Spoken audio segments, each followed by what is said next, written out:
चौथा ये कि झूठ, हर बात पर मैं बहुत झूठा हूं।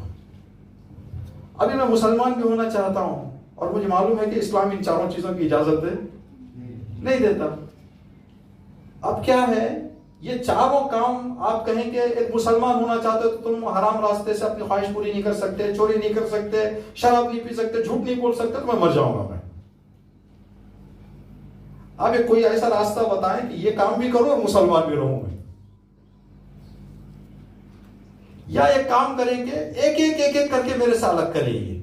मुझे अभी आप एक जिम्मेदारी दें, ये चार में से एक काम छोड़ो, 3-4 महीने वो काम छोड़ के अपने आप को मैं पाक कर दूंगा, फिर मैं आपकी खिदमत में आऊंगा, फिर दूसरा काम छोड़ूंगा मैं। एक ही साथ 4 काम मैं नहीं छोड़ सकता।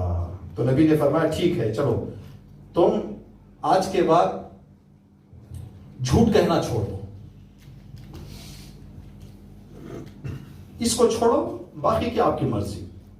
मुसलमान हो जाओ, आ जाओ इस्लाम में, इस्लाम के कानून की पाबंदी का एक शौक अंदर रखो। फिल वक्त आप क्या करो, आप झूठ से दूर हो जाओ। बंदे ने कहा ठीक है। अब इस चीज को वादा किया नबी की खिदमत में कि आज के बाद कुछ भी हो जाए झूठ नहीं कहूंगा।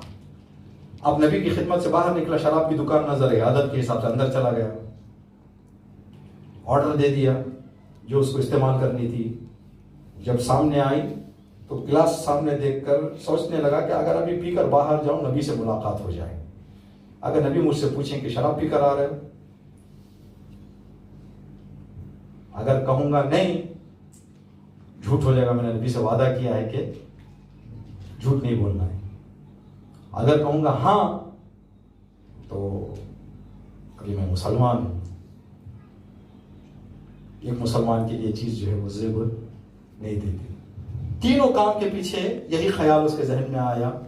दौड़ कर आया नबी की खिदमत में, आकर कहने लगा, या नबी अल्लाह, आपने एक ऐसी बुराई मेरे से छीन ली जिसके नतीजे में सारी बुराइयां मेरी निकल गई। तो इसका मतलब यह है कि अगर सच्चाई अंदर आ जाए, सारी अच्छाई अंदर आ जाएंगी।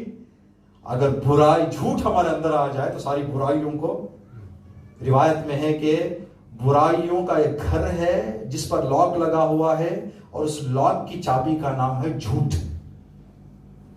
ये लॉक खुलेगा तो फिर बुराइयों ही बुराइयों का दरबार है।